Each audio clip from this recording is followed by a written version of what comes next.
Surveillance footage shows a teenager walking into a store with a ski mask on. He walks right up to the counter and the person working there hands him over every single bit of money that he wants. He could have just walked away, but instead he raises the gun, smiles, and fires. This is Red Rum, stories about the true victims of crime. I upload on Mondays and Thursdays, so make sure you're subscribed so you never miss an episode. Michael Swanson showed signs that he was different from early on. His mother Kathy had already had 2 children and they acted very differently to Michael. He liked to push people's buttons. He liked to cause disruption.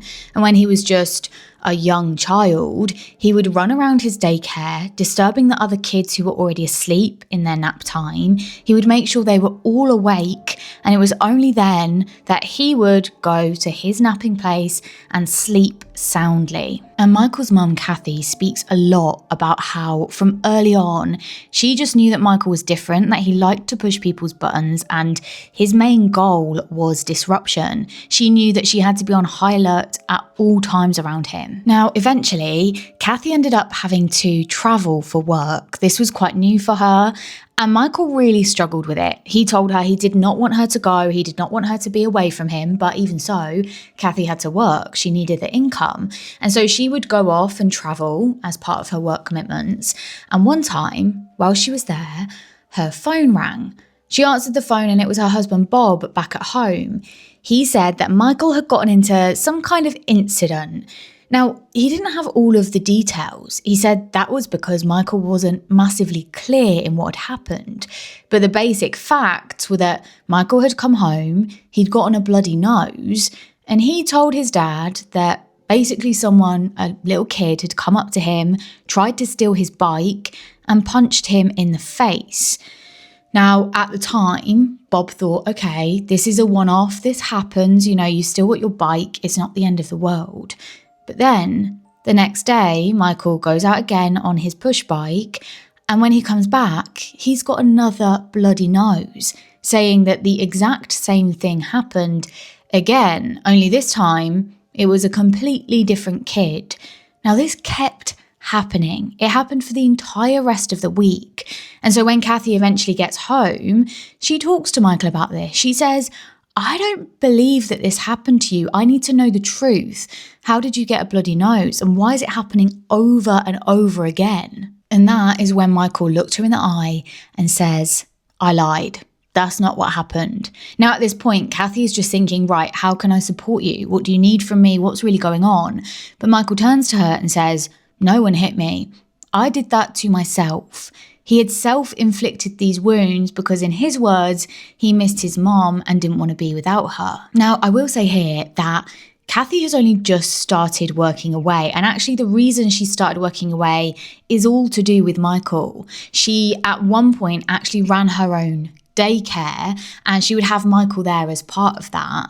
But one day, an incident happened. She was used to Michael being quite disruptive, but on this particular day, she walked into the main sort of living space area and she saw that Michael was stood up on the sofa on the couch and he looked like he was about to jump on top of one of the babies. And this wasn't a one-off. This kind of behaviour was very normal to Michael. She noticed that his behaviour was getting more and more violent, more and more aggressive, and she decided she just couldn't risk it. These children were in her care and she didn't want anything bad to happen to them. So she decided to close the daycare and then got on this job where she had to travel. But Michael couldn't accept that. He wanted her attention. And the fact that he was being looked after by his father wasn't good enough for him. And so he'd made up this story about these kids punching him in the face. Anyway, as the years passed, Michael's behaviour progressed and in very different kind of ways. So one time, Kathy and Bob were asleep in their bed. They'd put Michael and his 2 siblings to bed hours ago. They both fell asleep. And then Kathy woke up to this noise and it sounded almost like a scraping, but a little bit softer. Her eyes kind of adjusted to the light. She sat up and she realised that that noise was coming from the corner of her room. And as she peered over, she saw that Michael was sat down in the corner of the room, and in one hand was a bar of soap, and in the other hand was a kitchen knife. And he was using the knife to cut away the soap. Now, Kathy thought this is really odd, and so she said to him, "Michael, what are you doing?" But he was completely out of it. Not like he was sleepwalking because he was awake, but he really couldn't or didn't speak to her. So she never found out why he was doing that. And so she ended up taking the knife off of him, taking the bar of soap off of him, and taking him back to bed. But this was the first time that he'd gotten out of bed himself, gone and gotten one of the kitchen knives and kind of used it, albeit in a very odd way, but it worried her and her husband Bob. A few days later, Kathy and Bob came downstairs and they were just kind of getting ready for the day, getting the breakfast ready, and Kathy pulled out one of the kitchen chairs to sit down on it. And it was then that she noticed that the plastic chair covers that they had holes cut into them, almost like they'd been stabbed with a knife. They asked Michael if he'd done this, and he said no, but they knew there was no other real explanation for it. And so from that point onwards, they decided they needed to remove all of the knives out of Michael's reach so that they weren't accessible to him. They were just worried that, although things hadn't gotten violent yet, there was no telling what Michael would do. And I really have to stress this. Hearing Kathy talk about it in the documentary that I watched, she really is talking about just being at a complete loss. She doesn't know why he's doing this. He's not talking to her. There's no support for her at this time. She doesn't really know where to turn to. And so her and Bob discuss, what on earth can we do about this? And the one thing they can come up with is that they're going to take all of the knives, they're going to lock them away and make sure that Michael can't access them at night. And then the most worrying incident up to this point happened. So one night, Kathy and Bob had gone to sleep. They put the boys to bed and they were woken up to one of their sons, one of the older sons, screaming for them. They ran through to find out what was going on, and they just saw Michael standing over this little boy's bed, holding a knife up, just staring at him. I mean, can you imagine the fear? Not only as the child looking at that, but also the parent coming into this situation, not sure if Michael is wanting to act on that, not sure if he's wanting to be violent or if he's just in that kind of daze again. They take the knife off of him, they ask him what's going on, but again, he is not communicating with them. The most that they ever got out of him was that he was having these really horrible nightmares that someone was chasing him. But beyond that, they never got a reason for why he was doing this, and therefore they couldn't really figure out how to stop him. And so, obviously now, this is getting incredibly worrying and very dangerous and is putting their other children in danger. And so they decide that they don't really know how he got this other knife, but to make sure that this can't happen again, they're just going to lock Michael's door. They're going to make sure that he can't get out. And beyond that, for their safety, they're going to lock their doors as well. And so Bob and Kathy go round installing locks on every single door in the house so that they can secure themselves away from their own son. And after that, Kathy and Bob decide that they need to take Michael to a child psychologist. They need to get some professional help. And so, as scary as Kathy found this, she knew there really wasn't an alternative. She needed to know what was going on with her son, but more importantly, how to support him and how to stop him from doing those things. And so they went to this child psychologist, they got an appointment, they sat in the waiting room, waiting. Every single minute that passes, they're getting more and more anxious, not sure what they're going to say, what's going to happen. And then when they go in, they talk to this child psychologist about everything that's been happening.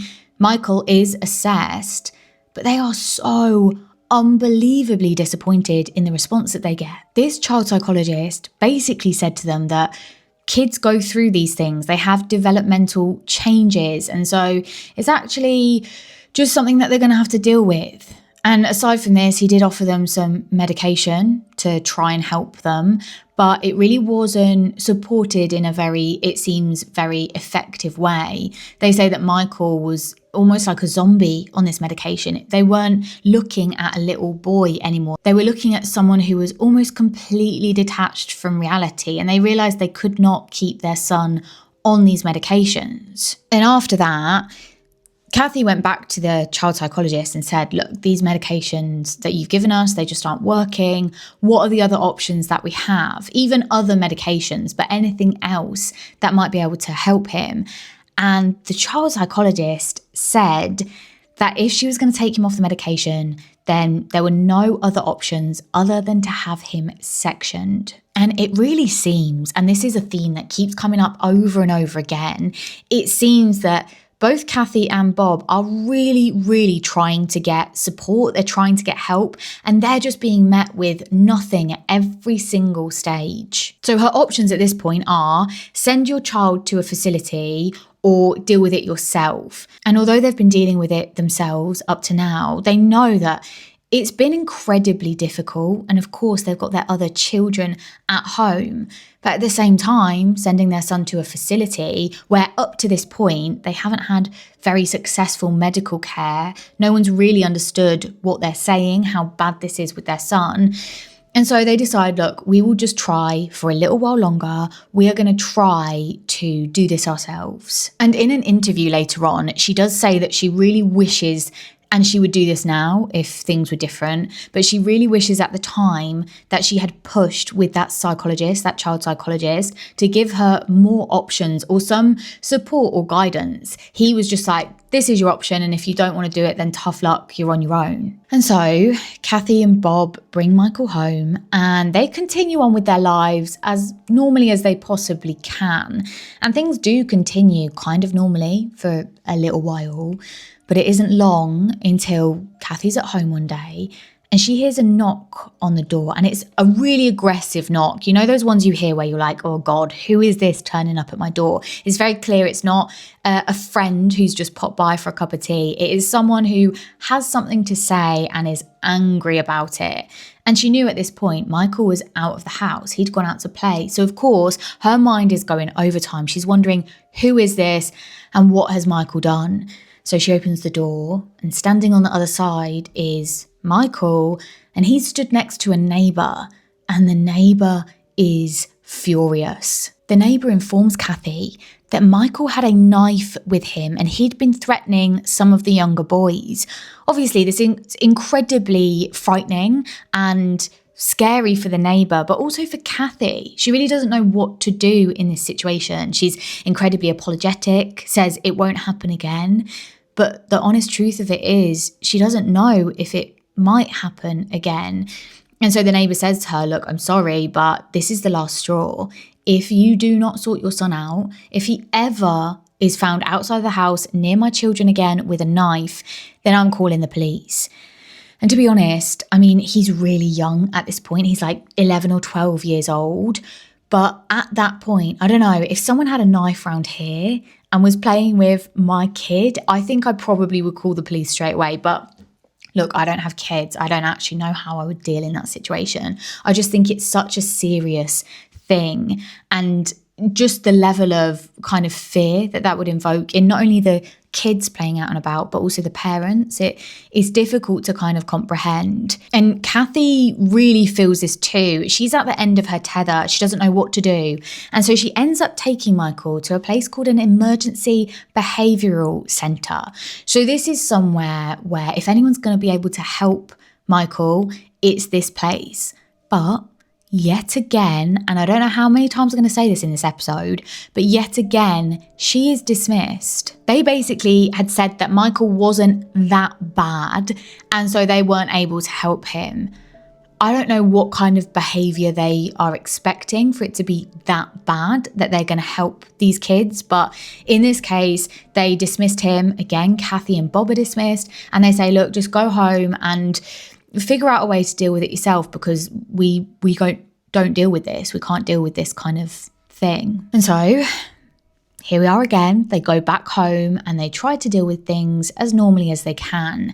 And the next few months and even year or two passes, and by now Michael's around 13, 14 years old, but things are about to get a lot worse, which, to be honest, when I was researching this, I wasn't massively surprised by that, because Michael is now a teenager. And so in any normal situation, teenagers' behavior, they're pushing boundaries. They're seeing how much they can get away with. They're figuring out their likes and dislikes, their own boundaries, things like that. And so it wasn't hugely surprising that it was around the age of 13, 14 for Michael, where things started to get progressively worse. So basically, Bob and Kathy, their house set up, they have a basement area. And in that basement, they keep this little safe. And inside the safe is anything that's really important or potentially dangerous. So they've got some money in there, some dollar bills. They've got quite a lot of other like precious things, and that includes they have a gun, and that is Bob's gun, and he doesn't really use it a whole lot. He's kind of just got it for, he works at this store, and the owner was a little bit worried about security, and so he got it as a precaution. But other than having it at work, he doesn't just carry it around with him, and so he leaves it in the safe alongside the money. Now, on a routine visit to that safe, I don't know what Bob was doing, whether he maybe was going to get some of the money or maybe just check in on it. With a son like Michael, anything could happen. And it's a good job he did go to check in on it, because when he did, he notices that some of the money is missing, but more importantly, more worryingly, is that the gun has moved. It basically had this little laser light on it, and that had been left on. Now, this is something Bob knew that he hadn't done. He would never have left that laser light on. And so he knew that Michael had been in the safe. They had picked up the gun, turned that little laser on, probably walked about with it, or at least like aimed it somewhere, and then put it back in the safe. They obviously knew this was Michael, and they did try and talk to him about it. They said to him, like, we know that you have been in the safe. We know that you've taken some money. And more importantly, we know that you've moved this gun. You've actually touched it. You've laid your hands on it. And that is completely not acceptable. And Michael denied it. He flat out refused to admit that he had been in the safe at all. And he was not giving up on this kind of narrative that he'd built. He sat there in the dining room and he was being questioned over and over again, relentlessly, by his dad. And then eventually, well over an hour had passed, and he decided to just admit it. He said, look, it's not even a big deal. Yeah, I stole some money. Yeah, I touched the gun, but it's not like I used it. And so I don't know what the fuss is about. I don't know what the big deal is about. Now, obviously, that is incredibly worrying for both Bob and Kathy. Their 14-year-old son has been handling a gun, and on top of that, doesn't even see that that's an issue or anything to be worried about. But there wasn't a huge amount they could do. And so they just got him to promise that he wasn't going to use that gun, he wasn't going to touch that gun ever again, and he wasn't going to try and get in the safe. And to ensure this, they obviously changed the code to the safe. And Michael assured them, he promised, he was never going to go near that safe ever again. But, spoiler alert, he of course did. One day, not long after that, Bob and Kathy were in the house, and Bob goes down to the basement again, and the safe is open and all of the cash is gone. And they know at this point as well that he has been buying and using drugs, and so this amount of cash that had gone missing, they're incredibly worried, and this was later confirmed that he had gone and used that cash to buy drugs. But on top of that, the gun was also gone.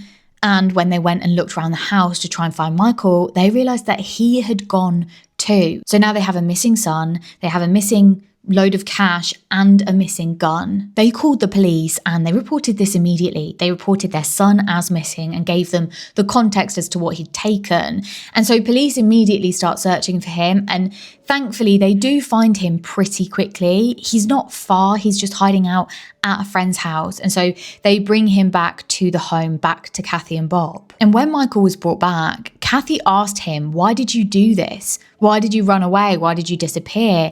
And why did you take the gun?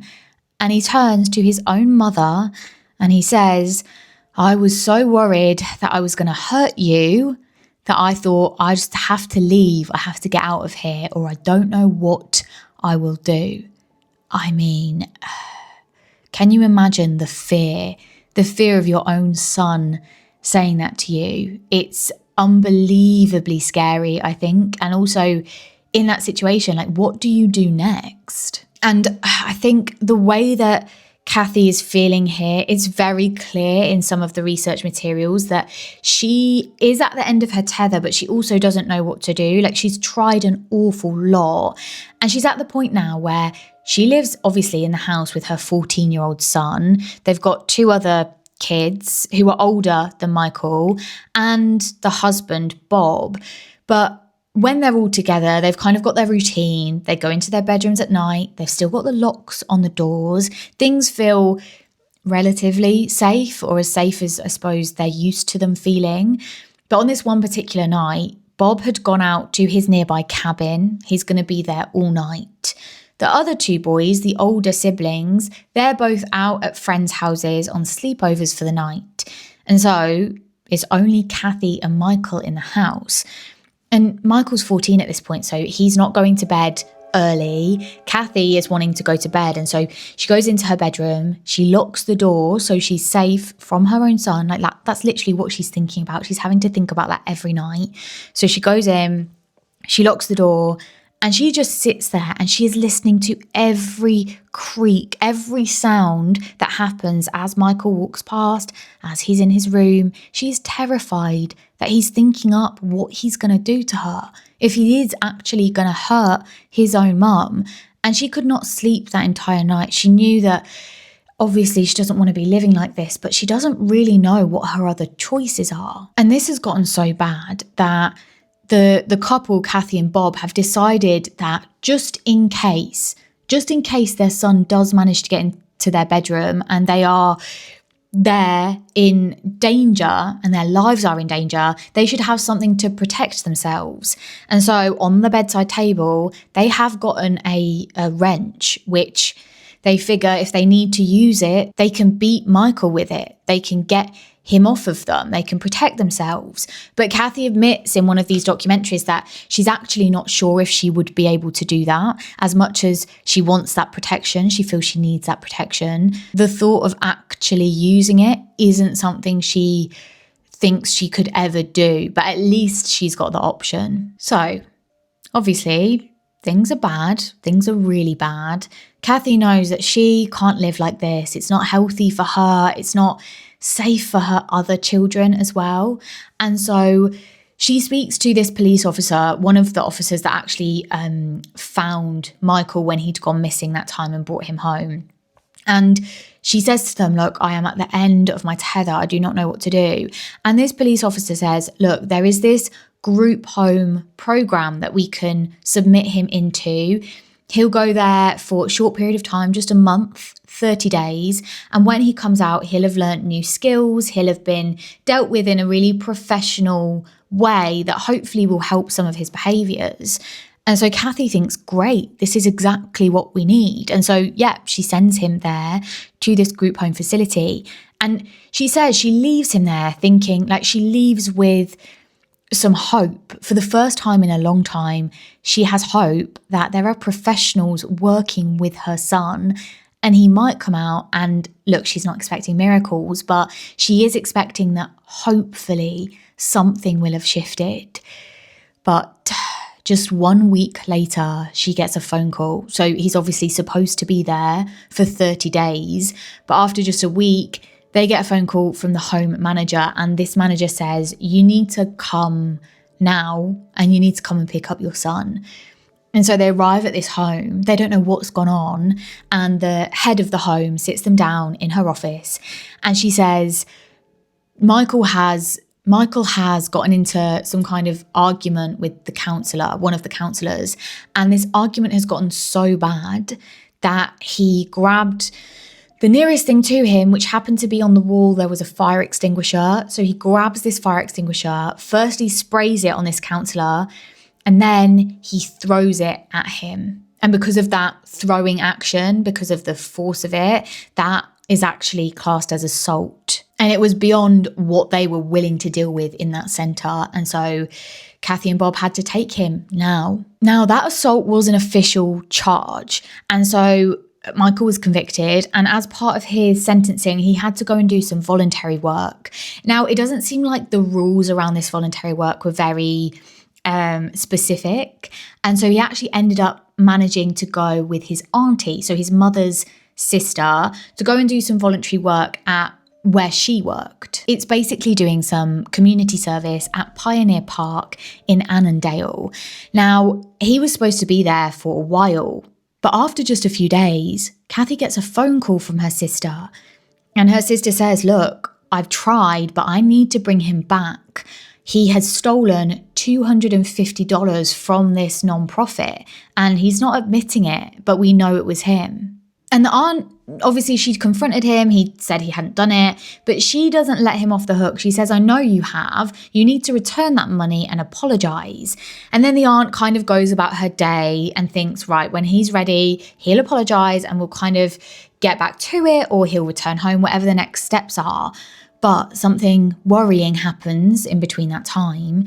And she actually returns home and she finds some of her husband's belongings have been taken out, and they are now in the bed of her four-wheeler, of her truck. And these belongings it's worrying, the things that Michael has chosen to kind of get out and display. There was a hatchet, there were shotguns, there was a handgun and a baseball bat. And she now was worried because Michael had said to her, I want to hurt you. He'd been very clear about that. And also, having got these items out, she now is in fear for her life. Now, she had been gone whilst he got all of these items out. And while she was gone, she had searched his suitcase and she'd found the missing $250. So now she's got concrete evidence. She'd got proof that he had stolen the money. And she's faced with these really worrying array of weapons. And so she waits for Kathy to come and pick her son up, and she says, look, I'm really sorry, I can't help you, but I also think this child is beyond help. Like, you need to get some professionals in here because I can't deal with this. And also she said, look, I'm going to have to press formal charges. This goes beyond you and me. This is like a real serious incident. And so she reports it to the police, and he's charged with a felony gun theft. And because of that, he did spend 10 days in the local juvie centre, but he actually was released early because the judge had said that he'd exhibited really good behaviour, and so they were going to release him. But I think given, like, based on his previous behaviour, based on why he's done this and what he's done, like the danger that he is exhibiting, the fear that the people around him are having because of his actions, I think the fact that he's behaving himself in prison doesn't really say a lot about who he is as a person or what he's going to be like on the outside. But even so, the judge lets him go after just 10 days. It was in April 2010. So by this point, Michael is around 17 years old. And he has this psychiatric assessment, and he is finally diagnosed with bipolar disorder. And alongside this comes the acknowledgement that there is a risk with Michael of committing robbery and specifically stealing guns in the near future. And in order to kind of stop that from happening, he would need some very specific treatment. Now, of course, this is like probably quite exciting news for Kathy, because she's finally, after years and years of asking, she's finally potentially getting some help. But the issue becomes that although he has that initial assessment and that initial diagnosis, the follow-up after that just does not happen. There was delay after that assessment, and Kathy's gone through the medical system a number of times with Michael, so she is used to this. But with that kind of diagnosis, follow-up and like timely, quick follow-up and treatment is so important. It's essential. And that doesn't happen. And then it was in November of 2010 that Michael disappears again.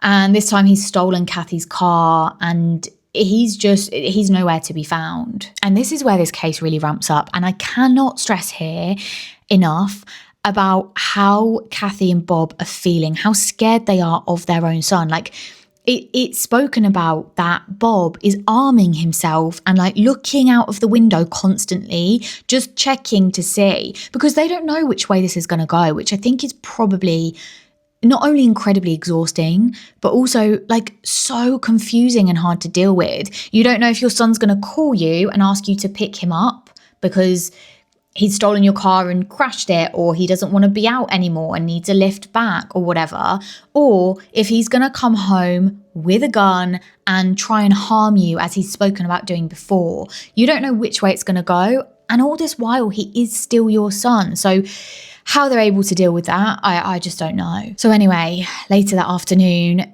Kathy gets a call from her father-in-law, and he says that he had been outside and his cabin, which wasn't far away, he'd been outside the cabin and he was just walking around it when he'd seen some smashed glass on the ground. And as he looked up, he realised that actually there was only a little bit of glass there. Most of it was inside because someone had smashed through the window into the cabin. They'd opened the door from the inside, let themselves in, then they'd gone in and they had stolen a gun. The father-in-law had called Kathy to let her know because he knew there was really only one person who would have done this, who would have had the access to do that and who would have, known where it was and wanted it. And that, of course, was Michael. They obviously called the police and let them know what's going on, but the police don't have eyes on Michael. They don't know where he is. And so Kathy and Bob are up all night worrying about this, kind of just waiting for news. And that news comes the very next morning. They turn on the news and they see a news report about a 17-year-old boy. He had walked into Crossroads petrol station on Highway 18 in Algona. This was just after 9 p.m. the night before. He had demanded cigarettes and cash from the person working behind the counter. 47-year-old Vicky Bowman Hall had complied with that request, but it didn't matter.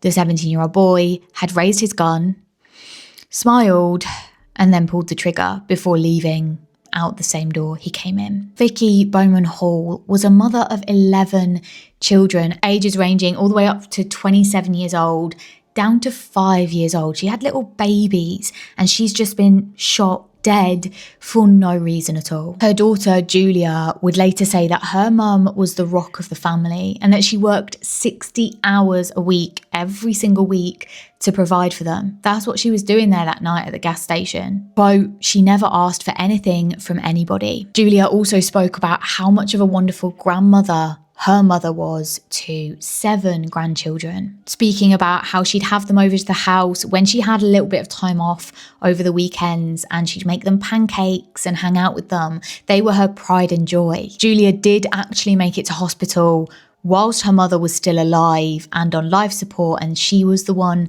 to make the decision to take her off of life support. About an hour later, surveillance cameras tracked that same Jeep that had arrived at that first gas station through to another gas station, this time in Humboldt, Iowa. That same 17-year-old walked into the Come and Go convenience store, and the same thing happened again. This time, he shot and killed 61-year-old Sheila Myers, and she died at the scene. It was soon after that there was a knock at Kathy and Bob's front door, and it was the police there to confirm to them that the 17-year-old that was in all of these news reports, the 17-year-old who had just killed 2 women, was in fact their son. Early the next morning, there were some workers who were at a McDonald's in Iowa. And this is Webster City, so it's about 60 miles or so from where the first shooting had occurred. They called police to report that there was a suspicious vehicle in the McDonald's car park. Now, I don't know what was suspicious about it. I couldn't find out the specific info,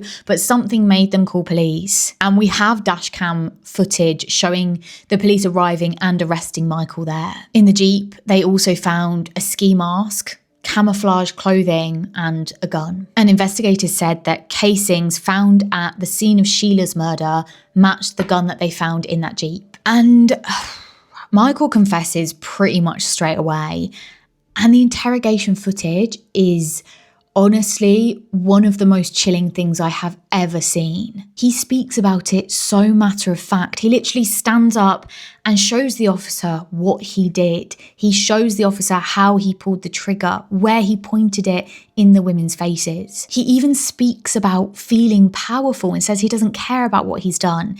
He says all that he felt afterwards was good because the adrenaline was pumping. It is such a stark contrast from how Kathy speaks about these murders. It's very clear she really seems like such a compassionate person and just like the polar opposite of Michael. And the case would eventually go to trial, basically they had a number of witnesses that would come and take the stand. And one of those witnesses was a relatively new friend, I'm going to use that term really loosely, of Michael's. His name was Danny Kegler. And Danny told the court that Michael had said he was on the run. The pair had only met shortly before the two murders. They'd met in a park. I mean, when does that happen? But it happened in this case. And Danny says, quote, "So he lifts up his shirt and in his waistband is a pistol." Danny said that Michael admitted he'd broken into his family's cabin to steal this particular gun. Quote, "His main plan was to stay out of jail. He sounded like he was going to cross borders, state borders, and just keep driving." And Michael's plea, he ended up pleading not guilty by reason of insanity, but the jury did not accept this. And despite his age being just 17, he was tried as an adult and he was convicted of first-degree robbery and of first-degree murder. And as that verdict was read, Michael laughed. He showed absolutely no remorse, and yeah, he's literally like smiling and laughing as that verdict's read. He was sentenced to life in prison, although because of some legal changes that have happened with juveniles and life sentences, his has actually been commuted.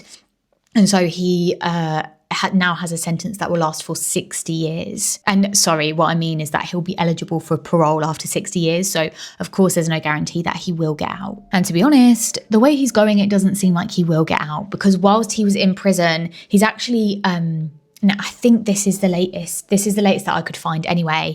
He's currently been accused of attempted murder for something that he did whilst he was in prison. He and another fellow inmate, they basically attacked this other inmate. They had fashioned this knife and they actually managed to cause 15 deep wounds before a fourth inmate interjects and manages to kind of rip them apart, and only then do they stop. In the end, I think what makes Michael's case incredibly disturbing, and one of the reasons that I wanted to cover it, was the kind of trail that he left behind. We know that months before the murders, Michael finally got a diagnosis of bipolar disorder. Now, specifically, this was with psychotic features. We know that doctors went as far as to warn that without any treatment, he was at risk of robbery with specificity of stealing guns. And obviously, put a gun in the hand of someone who has shown violent behaviour and lack of remorse throughout their lives, throughout their childhood,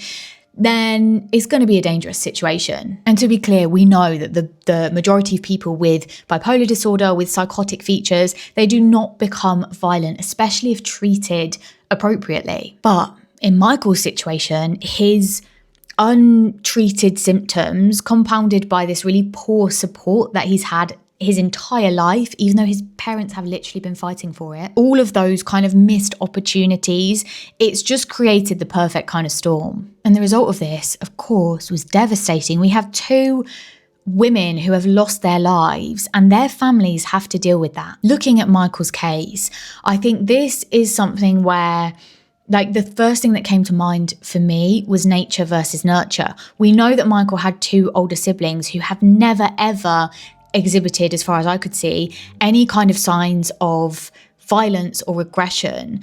And we know that Michael continually did, no matter what his parents did for him. And so it's a question that I put to you. What do you think? What is your stance on nature versus nurture? What do you think about this case? Could more have been done? And if so, what? I will put a little poll in Spotify comments down below. And also, if you're watching on YouTube, let me know what you think in the comments down below.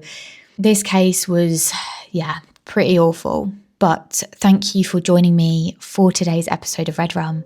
I will see you on Thursday for a podcast exclusive episode, or I'll see you back next Monday for your video episode. Bye.